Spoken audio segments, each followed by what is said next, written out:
What's up, Gator Nation? It's been a rough couple of days, and I get it, but we're still here with you, and we're going to talk a little bit about Billy Napier and play calling today in our video presented by BetUS. All right, so Saturday is behind us, and I don't know about you, but I don't really feel any better about it.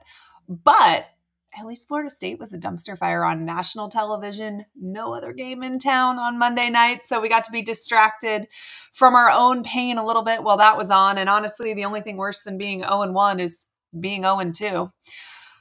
But, okay, we've talked a lot this offseason about Coach Napier and the need for an offensive coordinator, the need for a play caller, etc. I have been on the train of hiring an offensive coordinator all season long, right? The offseason as well. And it's not even because I didn't think the offense looked good at times last year, because it did. It was okay to good a lot of times. Florida moved the ball on Georgia in the first half. They were creative when Napier wasn't, throwing the ball between guys' legs to try and trick Georgia on fourth down. They scored well on the road against Missouri. They put up an okay number of points with almost no points from their defense the entire second half of the season. So when it came down to it, I was okay with trusting Napier. I really did think Florida's offense was fine last year. It wasn't great, but it was fine. And, hey, maybe Miami is just incredibly elite. I don't know that I'm really buying that, but maybe.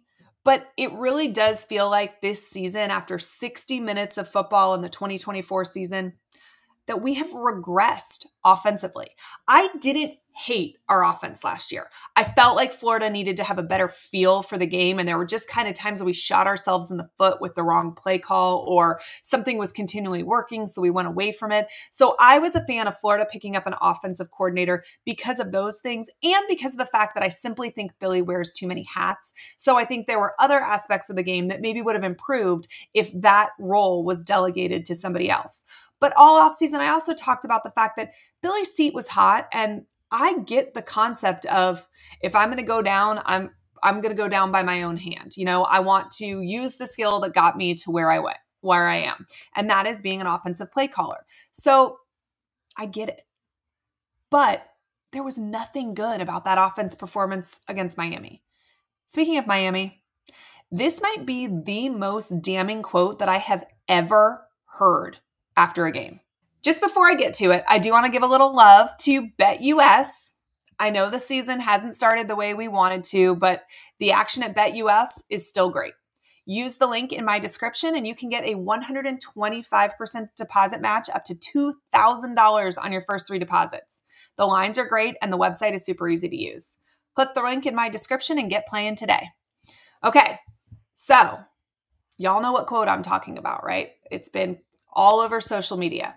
Miami's defensive coordinator, Lance Guidry, said, "We took the top 5 to 7 plays that showed up every game last year, a reverse, crossing routes, tailback screens, and I'll be danged if it was the first 4 or 5 plays. Those things showed up." Guys, are you kidding? We as fans talk all the time about, we know what's coming because it's so predictable. And if we know, the other teams know. But this is literally proof on paper that we're not creative. We're doing the same things over and over again that aren't working well. We're scripting exactly what we plan to do for the other team week in and week out, right? This wasn't even difficult for Miami. It is a lack of creativity and it's hurting us. And I also think it's a lack of preparation, right? Your game plan should look different no matter who your opponent is. You're modeling it towards that opponent. And are there plays that, are successful for you time and time again, so you weave them in there? Absolutely. But the fact that our game plan looks exactly the same no matter how we're playing, who we're playing, is a problem. We don't look prepared. I think I said it in my wrap-up video talking about the Florida-Miami game, but I'll say it again.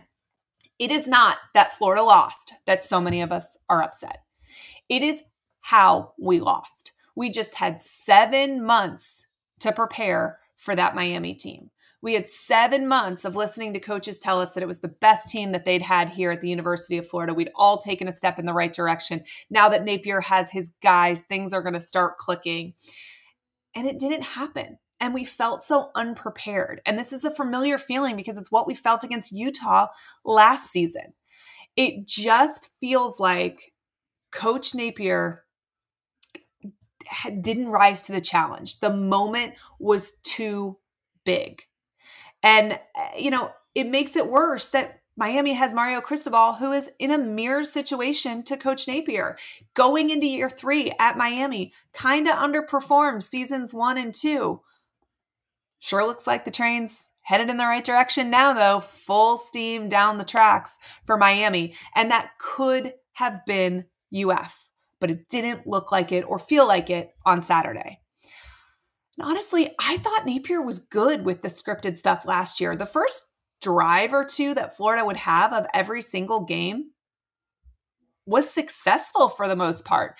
But to basically only be able to run the 5 or 6 plays that you were good at last year, this year too, no wonder Miami shut him down early. Miami was the more physical team on the field too. They looked like the team that wanted it more. But what blows my mind the most is how much more prepared Miami was. Napier listened to the critics all offseason who said he couldn't call plays, who said he needed an offensive coordinator, and he did interviews about how he is always evaluating, and he just doesn't think that thing needs to be changed. And then he came out and put up 17 points, and 7 of those guys were on a busted play by Miami. 7 were on their backups, and then 3 were off of a very short field because of a turnover at home in the season opener. I was willing to give him the benefit of the doubt on the offensive stuff. He hired other people to do other things for him so he could focus on the offense. And that's fine.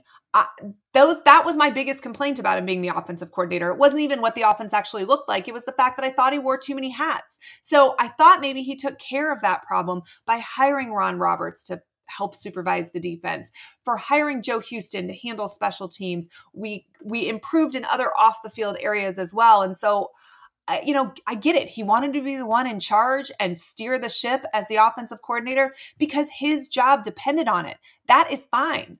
But at this point, it looks like that ship has sailed. Now, if he can turn things around and actually do better, then that's great. But I'm not banking on that at all. And if he doesn't adapt, if he doesn't change, if he doesn't improve, that certainly will be the end of the Billy Napier era at UF. So what happens going forward? I've heard some mixed things.